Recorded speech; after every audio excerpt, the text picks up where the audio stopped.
무신분립이라는 사자성어가 있습니다. 혹시 들어보셨어요? 무신분립? 믿음이 없으면 서지 못한다. 그런 말인데, 없을 무자, 믿을 신자, 안 입을 자, 설립자. 이렇게 해서, 원래는 이 왕이 백성으로부터 신뢰를 받아야지 나라가 잘 쓴다.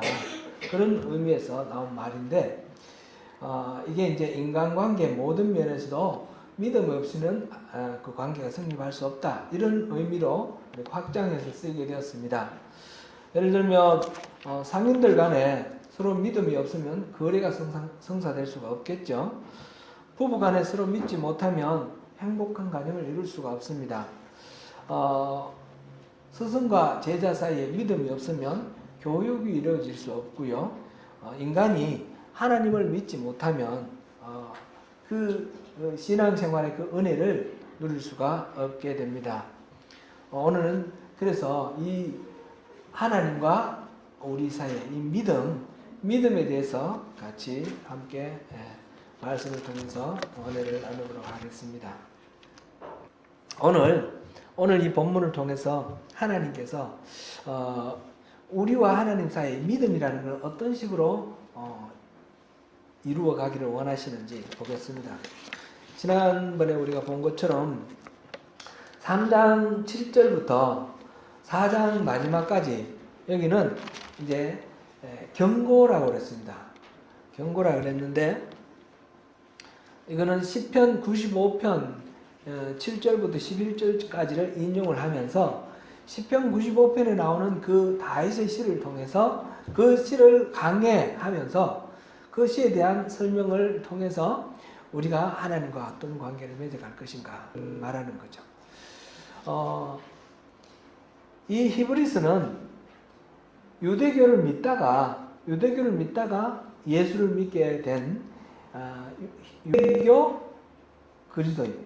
유대인 그리스도인, 히브리인 그리스도인에게 쓴 편지예요.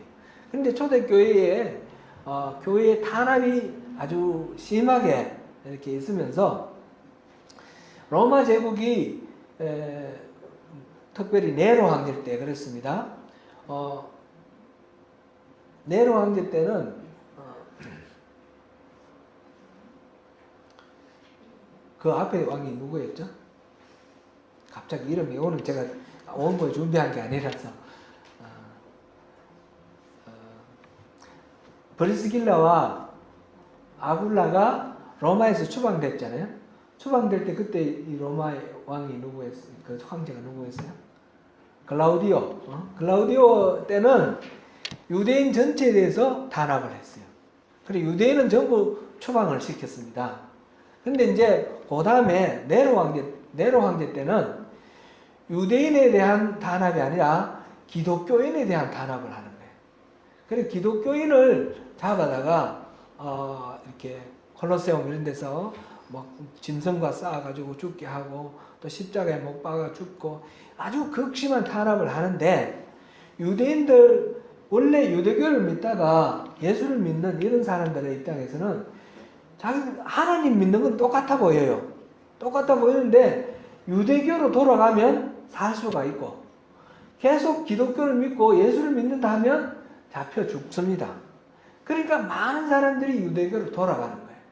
이제 이렇게 많은 이 배도하는 사람들을 향해서 지금 히브리서 이 저자가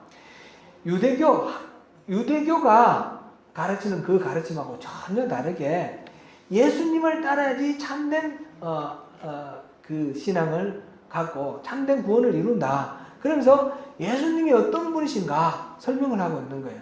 예수님은 천사보다도 뛰어난 분이다. 그 1장에 나왔었고 그 다음에 그 율법, 유대인들은 율법을 생명처럼 여기는데 율법을 준 그 모세와도 비교할 수 없을 정도로 뛰어나신 분이 바로 예수님이다. 예수 그리스도다. 그거를 지금 3장에 얘기했어요.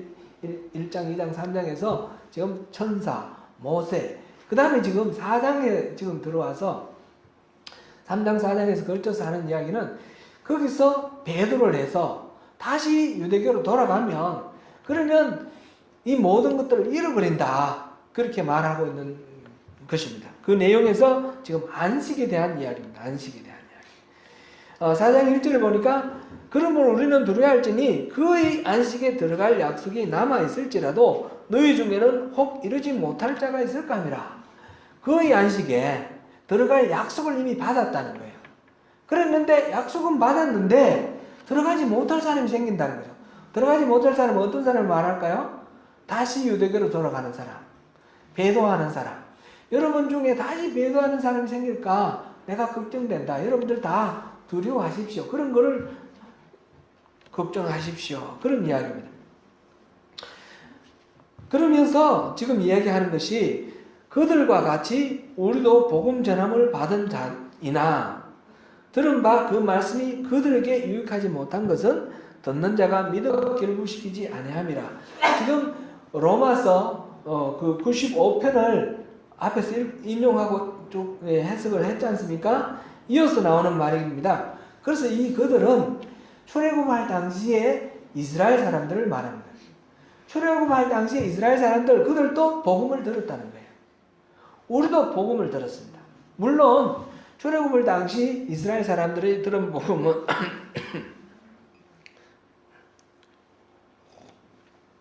우리가 지금 듣고 있는 그 복음처럼 완벽한 그런 복음은 아니에요. 그렇지만 그들도 출애굽기 17장, 22장 여기 보면 하나님이 약속을 이스라엘 백성들하고 약속을 하는 거예요. 이런 계명을 주시면서 이렇게 이 말씀을 따르면 나는 너희들의 하나님이 되고 너희들은 나의 백성이 되어서 내가 지켜주겠다. 그 말씀을 하시는데 이것이 바로 말하자면 신의 산 언약을 책임하는 그것입니다.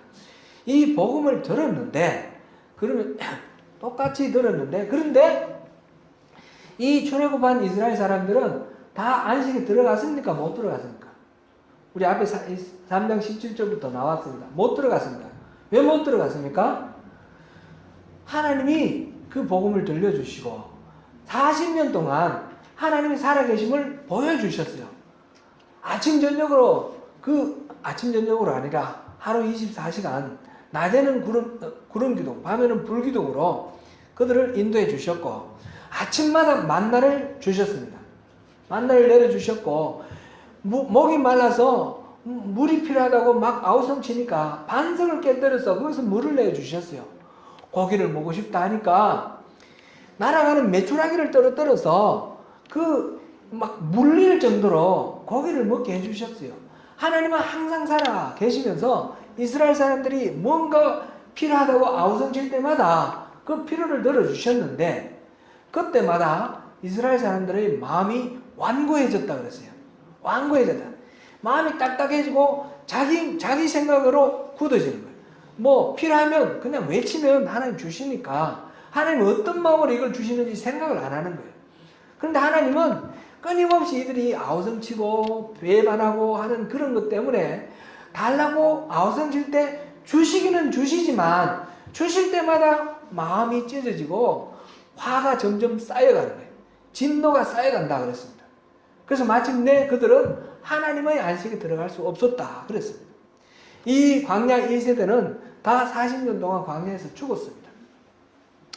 그 이야기 우리가 살펴봤는데 그렇게 똑같이 복음을 들었지만 이들은 참으로 하나님의 그 말씀대로 하나님 백성이 되고 하나님이 그들의 하나님 되는 그런 삶을 누리지 못하고 안식에 들어가지 못했습니다. 그런데 우리는 어떻습니까? 3절 이미 믿는 우리들은 저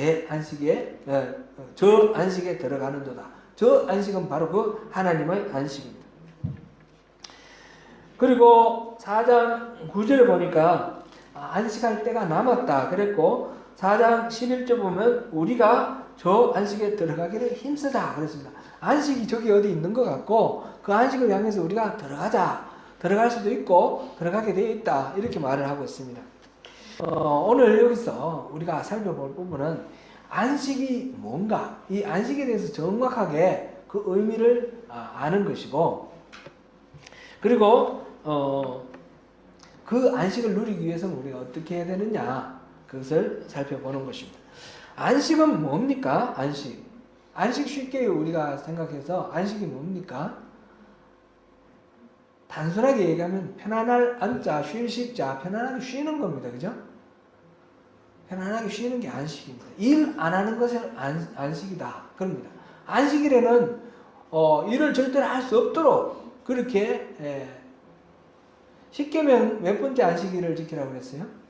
십계명 네 번째 보면 안식일을 지키라고 그랬고, 그리고 구약성경에 보면 안식일 날 일하면 어떻게 하나요? 돌로 쳐 죽이라고 그랬어요. 안식일 날은 절대로 일을 못하게 합니다. 그러니까 안식이 뭐냐? 일하지 않는 겁니다. 그렇죠?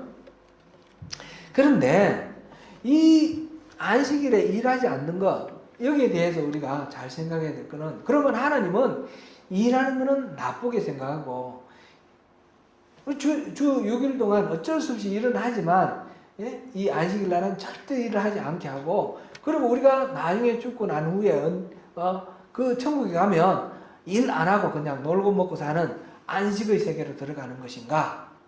그렇게 일하는 것은 나쁘게 생각하고 안식은 좋게, 그렇게 생각해서 안식을 이렇게 안식에 들어갈 날을 기대하라 그러고 힘쓰라고 하시는가?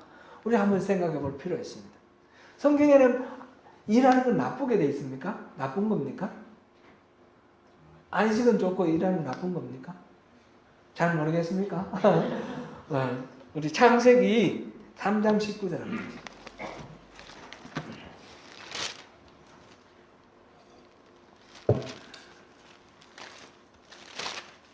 창세기 3장 19절 같이 읽어봅니다. 시작. 내가 흙으로 돌아갈 때까지 얼굴에 땀을 흘려야 먹을 것을 먹으리니 내가 그것에서 취함을 입었습니다. 너는 흙이니 흙으로 돌아갈 것이니라 하시니라. 지금 아담과 하와가 하나님의 금지 명령을 어기고 선악을 알게 하는 나무의 실과를 따먹음으로 범죄하고 타락하였습니다. 그랬을 때 하나님 주신 징계가 바로 이겁니다. 흙으로 돌아갈 때까지, 죽을 때까지 얼굴에 땀을 흘려야 먹을 것을 먹을 수 있다. 노동은 축복이 아니라 고통이고 징계가 되었습니다. 그렇죠? 그럼 노동 자체가 원래 그렇게 나쁜 것인가? 하나님은 원래 그렇게 노동을 싫어하시는가? 그런 것은 아닙니다. 창세기 1장 28절을 보겠습니다. 창세기 1장 28절. 같이 읽어봅니다. 시작. 하나님이 그들에게 복을 주시며 하나님이 그들에게 이르시되 생육하고 번성하여 땅에 충만하라. 땅을 정복하라. 바다의 물고기와 하늘의 새와 땅에 움직이는 모든 생물을 다스리라 하시니라. 아멘. 여기 보면 생육하고 번성하고 땅에 충만하고 땅을 정복하고 그다음에 또 모든 생물들을 다스리는 이런 것들은 저절로 되는 겁니까? 그것도 뭔가 움직여서 일을 하는 거죠. 일하는 것을 나타내고 있어요. 그러니까 인간이 창조되고 난 뒤에 아무것도 안 하고 있는 것이 아니라 뭔가 노동을 하고 있습니다. 노동 자체가 하나님이 인간을 창조하실 때 그 계획 속에 들어있습니다. 그럼 이 노동은 고통이고 징계일까요? 아닐까요? 이 노동은 고통, 징계가 아니라 축복이죠. 과일을, 에덴 동산에서 과일을 따먹는 거, 그런 거 포함해서 이 땅을 정복하고 다스리는 거. 다스린다는 말은 막 권력을 막 휘두르는 것이 아니라 잘 하나님 만드신 창조 질서를 잘 지키고 보존해서 창조의 원래 그 모습대로 이렇게 하는 것이다. 보존하는 거다. 그런 말씀을 드렸습니다. 다스린다는 말은 원래 그런 의미입니다. 우리 동양에서도 그런 다스린다는 말은 그런 뜻으로 썼습니다. 치산치수 할 때 산을 다스리고 물을 다스리라고 그랬는데 그 말은 산은 산답게 물은 물답게 산사태도 안 나고 범람하지도 않고 제 길로 잘 흘러가도록 물을 다스리는 것이고 산이 제자리에 잘 있도록 하는 것이 치산치수 아닙니까? 치산치수는 나라를 다스리는 치국의 기분이에요. 그러니까 백성들은 백성들대로 행복하게 잘 살도록 하는 것이 나라를 다스리는 정치예요. 이것처럼 다스린다는 말은 막 권력을 행사하는 것이 아니라 잘 보존하는 것. 그것은 그냥 이루어지는 것이 아니라 거기도 마찬가지로 땀을 흘리는 그런 노력, 노동이 필요한 것입니다. 그런데 이 창세기 1장 28절의 노동은 보면 이것이 복을 주시면서 하시는 노동이었어요. 그죠? 그럼 그 노동은 축복의 노동입니다. 그런데 상에서 나오는 이 노동은 고통의 노동이고 징계의 노동입니다. 이 둘 사이에 무슨 차이가 있습니까? 노동하는 것은 똑같은데 왜 노동의 성격이 이렇게 달라져 버렸습니까? 노동 자체는 범죄의 대가와 저주로 볼 수는 없습니다. 타락 이후의 노동은 타락 전의 노동하고 다르게 타락 전의 노동은 하나님이 위임해 주신 그 하나님의 일에 동력자로 동참함으로써 그 일 자체가 복이 되고 그 일 자체가 기쁨의 근원이 되고 생명의 어떤 에너지가 되었습니다. 그런데 타락 이후에 하는 그 노동은 하나님이 위임해 주신 그런 노동이 아닙니다. 하나님으로부터 스스로 단절했습니다. 하나님 그 선악을 알게 하는 나무의 실과를 따먹으면 눈이 밝아져서 하나님과 같아진다는 그 말을 듣고 자기가 하나님하고 똑같아지려고 더 이상 하나님은 타치하지 마세요. 그리고 그걸 따먹은 거예요. 그러니까 하나님이 공급해 주시는 은혜로부터 끊어졌으니까 그 다음부터 먹고 사는 모든 문제는 이제 누가 책임져야 되나요? 자기가 책임져야 되는 거예요. 그전에는 하나님이 다 공급해 주시는 대로 누리면 됐는데 이제는 자기가 모든 것들을 해결해야 됩니다. 그러니까 우리가 오늘날 우리 살아가는 우리 삶이 만인을 향한 투쟁 아닙니까? 서로 경쟁하고 또 이렇게 찢고 뽑고 싸우면서 자기 것을 확보를 해야 됩니다. 조금이라도 더 나은 것을 위해서는 제로섬 게임입니다. 이런 인간사의 이런 어려움, 이거는 타락 이후에 나타난 그 자원은 한정되어 있는데 사람들이 저마다 많은 것을 누리려고 하다 보니까 서로 경쟁하고 싸우는 것이죠. 이런 것들은, 이런 노동은 다 고통스러운 노동이 되어버렸습니다.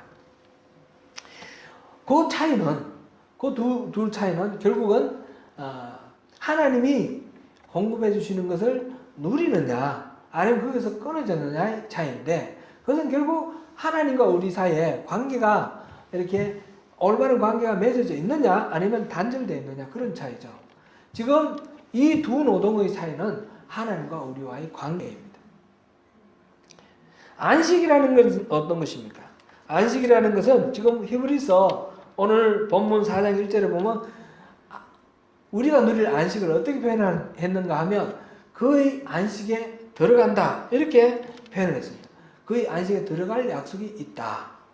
그 다음에 3절에도 저 안식에 들어가는도다 이렇게 표현했고 5절에서도 내 안식에 들어오지 못하리라. 하나님이 내 안식에 들어오지 못하리라 이렇게 말씀하셨어요.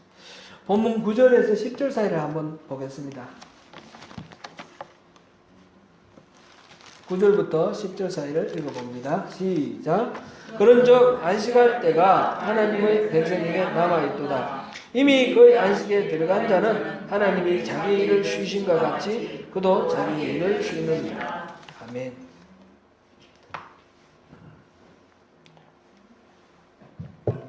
그러니까 안식은 단순히 노동하지 않는 것, 그것만을 가리키는 말이 아니라는 거죠. 하나님의 안식에 들어가는 거라는 거죠. 하나님의 안식 안에 들어가서 하나님의 안식 안에서 하나님의 그 평화와 기쁨, 그 쉼 이런 것들을 다 누리는 것이 안식이라는 것입니다. 창세기 2장 3절을 한번 보겠습니다.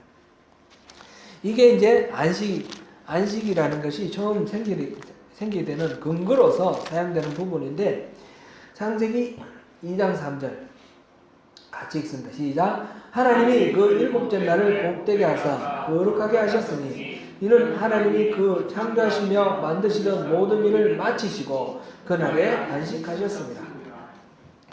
여섯째 날까지 모든 우주 만물을 창조를 하셨습니다. 완전하게 창조하셨습니다. 그리고 일곱째 날 완전한 창조 이후에 휴식을 하십니다. 그러면 이 하나님이 이 6일 동안 일 많이 하셔서 너무너무 피곤해서 좀 쉬어야 되겠죠. 그래서 쉬실까요? 하나님 그렇게 피곤하실 건 아니에요. 그죠? 피곤해 하시는 분은 아니잖아요. 그래야지 뭐 에너지가 공급되고 그런 건 아니잖아요. 그럼 왜 쉬신다는 것은 어떤 의미일까요? 이 쉬신다는 것은 창조가 완성되었다는 뜻입니다. 창조가 완벽하다. 근데 이 완벽한 창조, 그 다음에 하나님은 그날부터 계속해서 완벽한 창조 일을, 이 피조 세계를 계속해서 보존하시고 이 다스리시는 과정이에요. 다스리시는 과정. 이게 쉼이라는 것은 아무것도 안 하시는 것이 아니라 그것을 창조한 피조 세계를 보존하시고 다스리는 것을 쉼이다. 이렇게 표현을 했습니다. 사람이 안식하는 것도 마찬가지입니다. 하나님의 안식에 들어가는 것인데 하나님과의 그 깨어진 관계가 회복되어서 하나님의 이 세상 피조 세계를 다스리는 그 다스리심에 우리가 동력자로 참가하는 그런 상태에서 하나님 쉬심과 함께 완전한 창조, 그것을 지키는 것. 그것이 바로 인간이 안식을 누리는 것입니다. 오늘 본문 1절 우리 한번 다시 보겠습니다. 1절. 그러므로 우리는 두려워할지니 그의 안식에 들어갈 약속이 남아있을지라도 너희 중에 혹 이루지 못할 자가 있을까? 이런 안식, 하나님의 안식에 들어가서 하나님과 함께 그 쉬시는 완전한 세계를 지키면서 쉬시는 그 쉼에 우리가 동참하는 그런 안식, 그런 안식에 들어갈 수 있는 약속을 우리는 받았습니다. 그것이 우리에게 남아있는데 그러나 거기에 이르지 못할까 두려워하라 그랬습니다. 우리가 신앙 여정에서 가져야 될 것은 바로 이런 두려움입니다. 이 두려움은 바로 무엇입니까? 무서워서 도망가는 그런 두려움은 아니죠. 그런 두려움이 아니고 이런 두려움을 다른 말로 뭐라고 표현을 했죠? 경외함이라고 그렇게 표현을 했죠. 공경할 공자, 두려워할 외자 해서 하나님의 그 위대하심, 어미로우심 이게 너무너무 놀라우니까 감탄하고 탄성하면서 차마 그 하나님 앞에 내가 다 잘못을 저지를 수 없는 그런 마음으로 두렵고 떨리는 마음으로 하나님 앞에 서 있는 그런 경외함입니다. 이 경외함을 가지고 살아가는 것이 신앙생활입니다. 빌립보서 2장 12절 13절에 그 부분을 이렇게 표현을 했습니다. 같이 읽습니다. 시작. 그러므로 나의 사랑하는 자들아 너희가 나를 할 때뿐 아니라 더욱 지금 나 없을 때에도 항상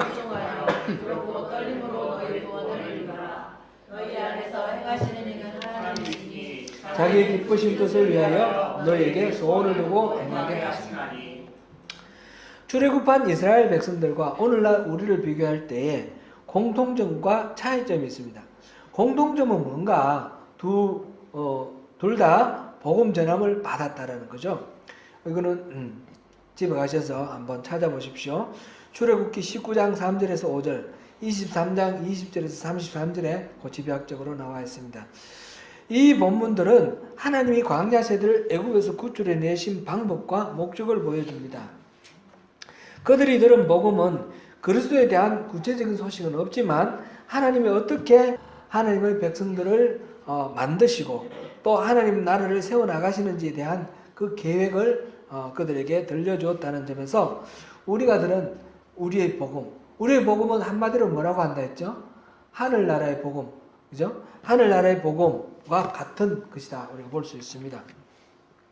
그러나 이스라엘 백성들과 오늘 우리 사이에는 차이점이 있는데 그것은 이스라엘 사람들은 그들을 믿음에 결부시키지 않았다고 그랬습니다. 그럼 우리도 만약 믿음에 결부시키지 않으면 똑같아지는 것이고 우리가 믿음에 결부시키면 차이점이 달라지는 것이죠. 본문 8절에서 9절 한번 읽어보겠습니다. 8절에서 9절. 히브리서 4장 8절에서 9절. 시작. 만일 여호수아가 그들에게 안식을 주었더라면 그 후에 다른 날을 말씀하지 아니하셨으리라. 그런즉 안식할 때가 하나님의 백성에게 남아있도다. 그 후에 다른 날을 말씀하셨다. 이거는 이제 시편 95편에 오늘이라고 그랬으니까 그 다윗이 오늘이라 말했는데 이 다윗 이전에 지금 여호수아가 가나안 땅을 정복해 들어갔잖아요. 가나안 땅에 들어가는 것이 안식이라면 다윗이 다시 오늘 하면서 안식을 할 필요가 없을 거예요. 그러니까 여호수아가 이스라엘 백성들을 이끌고 들어간 그 가나안 땅, 그것은 안식은 아니라는 거죠. 이스라엘 백성들이 광야에서 죽었기 때문에 안식에 못 들어갔다 그랬는데, 그러면 가나안 땅에 들어갔으면 안식에 들어간 거냐, 그렇게 우리가 생각할 수 있는데 그런 건 아니라는 거죠. 실질적으로 여호수아가 가나안 땅에 들어갔을 때에 그들은 편안하게 쉬었습니까? 아니죠. 그 동문을 정복하고 또 남방을 정벌을 하고 북방을 정벌하고 계속해서 전쟁을 합니다. 여호수아 때만 그런 것이 아니고 사사기 시대도 계속해서 전쟁합니다. 나중에 다윗 때에 이제 비로소 거기 있는 적들을 정복을 해서 왕국을 안정시키는데, 그렇다고 해서 끝난 것이 아니죠. 다윗 시대도 계속해서 전쟁이 일어나고 솔로몬 때도 계속해서 그러고, 솔로몬 이후에는 완전히 나라가 분열되어 있고 이방 나라들의 침략을 계속해서 받습니다. 그러니까 가나안 땅에 들어갔다는 것이 안식이다, 그렇게 볼 수는 없다는 사실을 우리가 확인할 수 있습니다.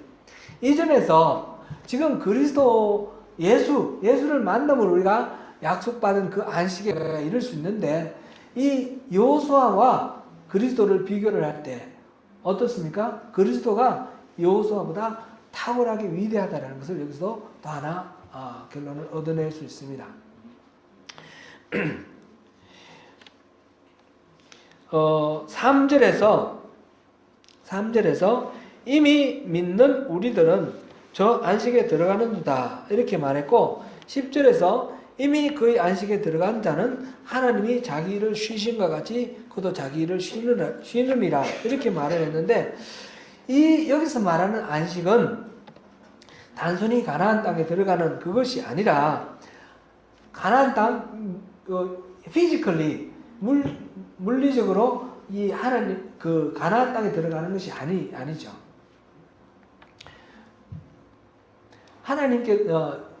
하나님께서 모세에게 말씀하시기를 독수리로 너희를 어디로 인도했다 그랬어요? 나에게로 그랬어요. 그죠? 하나님에게로 인도하는 것이 하나님의 목적이에요. 출애굽한 이스라엘 백성들을 이끌고 가고자 하는 하나님의 목적지는 그 땅, 지리적으로 가나안 땅이라기보다는 하나님 자신에게로 이끌고 가기를 원하셨습니다. 그래서 이 안식이라는 것도 하나님 자신에게로 이끌어 가는 것이 안식입니다. 하나님과의 관계가 회복되고 하나님하고 화목해져서 참으로 하나님이 이스라엘의 백성이 되고 이스라엘은 하나님의 다스림을 받는 그런 상태가 되는 것이 참된 안식입니다. 그 안식을 어떻게 이루었습니까? 결국은 예수님이 오셔서 비로소 그것이 이루어집니다. 예수님은 유대인들과 여러 가지 논쟁을 하시는 중에 특별히 안식일 날 병자를 고쳐서 그것 때문에 많은 시비를 불러일으킵니다. 예수님께서 결국 십자가에 달려 죽으시는 그 이유 중에 하나가 이 안식일을 범했다라는 것입니다. 스스로가 하나님이다 라고 말씀하셨고 하나님 아들이라고 했었고 안식일의 주인은 나다 이렇게 말씀하셨기 때문에 결국 유대인들에게 죽임을 당하는 그런 결과가 되었습니다. 그런데 왜 예수님은 안식일날 굳이 병자들을 고쳤을까요? 누가복음 13장 10절에서 17절 보면 몸이 쿠버에 있는 어떤 여인의 이야기가 나옵니다.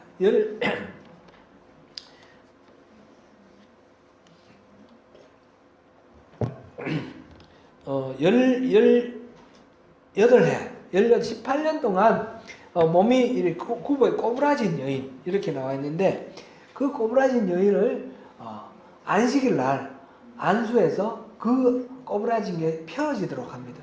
그럴 때에 회당장이 그 광경을 보고 분을 내면서 말을 했다 그랬습니다. 일할 날이 엿새가 있는데 왜 엿새 동안 안 하고 일하지 말아야 될 안식일 날 일을 해서 이렇게 하느냐, 이렇게 화를 냅니다. 그럴 때 예수님이 말씀하십니다. 안식일에도 소나 나귀를 끌고 가서 물을 주지 않느냐. 지금 아브라함의 딸이 이 마귀에게 매여 있는데 안식일 날 이걸 풀어주는 것이 잘못됐느냐, 그렇게 말씀을 하십니다.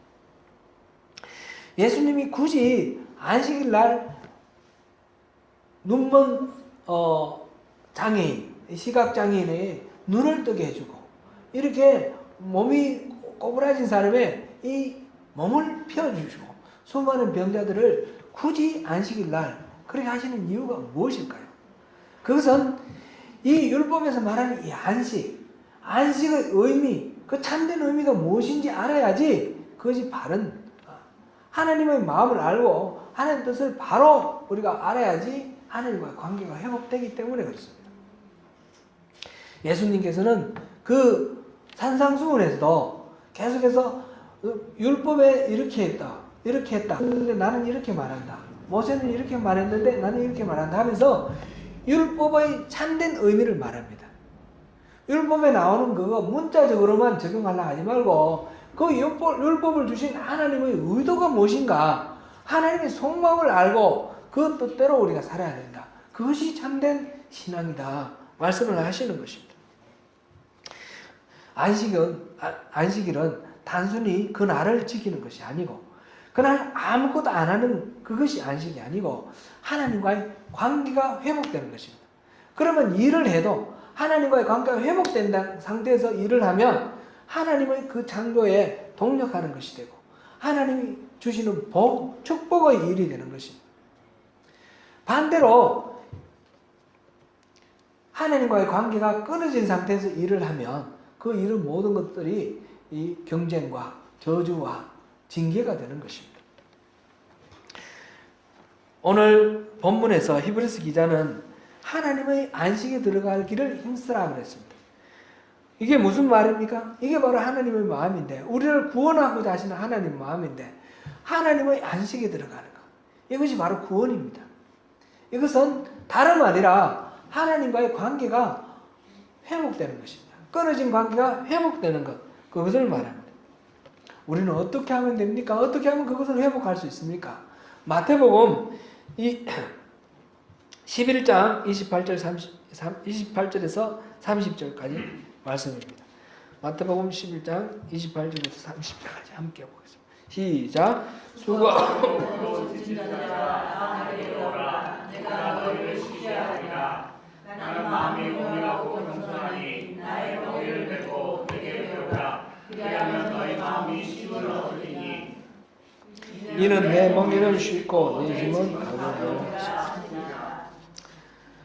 우리 삶 속에서 끊임없이 갈등하며 죄를 짓고 번민하고 회개하고 다시 일어나서 다시 넘어지고 사람들과 사람들 사이에 다투고 미워하고 증오하고 한 달 목달하며 살아가는 우리 인간들을 볼 때 이 주님의 마음이 이 마음입니다. 좀 쉬어라. 수고하고 무거운 짐일랑 내 십자가 아래 내려놓고 쉬어라. 주님이 우리에게 안식을 주기를 원하시면서 그 비결을 십자가 아래 모든 짐을 내려놓으라 하셨습니다. 짐을 내려놓으라 하시면서 그 다음에 하시는 말씀이 그리고 내 멍에를 메라. 짐을 내려놓는 건 좋은데 멍에를 메라니 참 당황스럽습니다. 멍에라는 것은 무거운 짐을 대표하는 그런 말 아닙니까? 밭을 갈거나 아니면 수레를 끌거나 할 때 이렇게 멍에를 씌우는데, 그런데 주님께서는 내 멍에를 메라. 내 멍에는 쉽고 가볍다. 그렇게 말씀하셔요. 이거는 우리가 여러 차례 살펴보았는데 팔레스틴 지방에 농사 짓던 사람들의 그 농사 방법을 우리가 알면 잘 이해를 할 수 있습니다. 우리 강원도, 제가 군에 있을 때 보니까 강원도 산비탈에 거기서 밭을 갈 때도 그렇게 갈던데 이 쟁기를 소 2마리에다가 이렇게 지워놓습니다. 소 2마리에 이 멍게를 메어서 쟁기를 메어서 그렇게 밭을 가는데 그 2마리 중에 한 마리는 베테랑입니다. 6년, 7년, 8년, 9년 이렇게 여러 해 동안 그 밭을 갈았던, 그래서 이 주인의 이 다루는 것에 잘 익숙하게 반응하는 그런 소입니다. 그런데 나머지 한 소, 다른 한 소는 금방 이제 송아지에서 자라서 몸뚱아리를 보면 큰 소나 똑같은데 근데 일을 해본 경험이 없는 그런 소입니다. 이 2개를 메어놓고 같이 일을 하면 힘든 거, 가다가 보면 돌부리에 걸리기도 하고 하면은 콱콱 멈추기도 하고 힘들잖아요. 쟁기가 막 이렇게 마음대로 안 따라오니까. 그럴 때에 이 젊은 소만 가지고 제가 이제 어릴 때 그 쟁기질 하는 걸 보면 우리 부모님, 우리 아버지, 우리 형들 이렇게 쟁기질 하는 걸 봤는데 제가 직접 하지는 않았습니다. 제가 직접 하지는 않았는데 보면 이 젊은 소는 금방 지쳐버려요. 그냥 힘만 자 힘대로만 이렇게 하다가 금방 지쳐버려요. 그런데 이 숙련된 소는 어떻게 합니까? 힘줄 때 힘주고 뭐 부드럽게 할 때는 부드럽게 해가지고 안 지칩니다. 그러니까 이 2 소를 같이 메워 놓으면 이 숙련된 소가 앞으로 갈 때 이 젊은 소가 따라가고 멈출 때 멈추고 왼쪽으로 가면 왼쪽으로 가고 오른쪽으로 가고 오른쪽으로 갈 때 오른쪽으로 가고 이러면 젊은 소도 힘 안 들고 그 일을 할 수가 있는 겁니다. 예수님께서 우리에게 말씀하시는 것은 그겁니다. 내 멍에를 매라. 나랑 같이 하자. 내가 어려운 건 내가 다 해결해 줄게.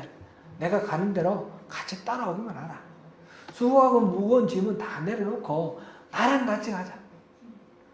내가 왼쪽으로 가면 너도 왼쪽으로 오고, 내가 오른쪽으로 가면 너도 오른쪽 가고, 내가 출발하면 같이 출발하고, 내가 멈추면 너도 멈추고. 예수님이 하시는 대로 우리가 그대로 따라가면 그러면 우리가 쉼을 얻는다는 겁니다. 내 힘으로 내가 뭘 하려고 애를 쓰고 나락을 하는 그런 삶은 고통스럽고 힘든 저주의 삶입니다. 그게 아니라 다 주님께 맡기고 주님이 하는 대로 무르르듯이 순리대로 그렇게 따라가면 우리는 참된 평강과 그 쉼을 누리게 된다는 것입니다. 창세기를 우리 다시 잠깐만 한번 생각해 보겠습니다. 창세기 생각해보면 6째 날에 사람을 만들었습니다. 그리고 7째 날에 쉬었습니다. 사람이 창조되고 그 다음에 첫 번째 맞이한 날은 어떤 날입니까? 안식일입니다. 안식일. 하나님은 사람에게 맨 먼저 안식하라고 하셨어요. 안식하고 그 다음에 살아가라 하셨어요. 하나님이 우리에게 하나님의 안식, 하나님의 안식에 우리를 받아들여 주시고 하나님 은혜와 하나님 능력으로 채워주시고 그러고 살아가 하셨어요. 이것이 믿음입니다. 하나님께 모든 것들을 맡기는 것이 믿음입니다. 믿음은 그 지적 동의가 아니라 그랬습니다. 예수님이 하나님의 아들이다 믿는다. 그거는 귀신도 했습니다. 그것이 아니고 또 자기 확신 그게 하나님이 아니라 믿습니다. 그런다고 믿는 것이 아니라 그랬습니다. 하나님께 내 인생을 맡기고 주님이 인도하시는 대로 손잡고 따라가는 삶, 그것이 믿음이라는 것입니다. 그렇게 믿음으로 반응할 때에 우리가 참된 안식을 누릴 수 있는 것입니다. 함께 하늘의 부르심을 받은 거룩한 성도 여러분, 수고하고 무거운 짐들을 다 십자가 아래 내려놓고 하나님 말씀 앞에서 순종함으로 반응하는 가운데 더할 나위 없이 풍요롭고 또 평화로운 하나님의 그 안식에 참여하는 저와 여러분 되시기를 축원합니다. 기도하겠습니다. 은혜로우신 하나님, 오늘 말씀 통해서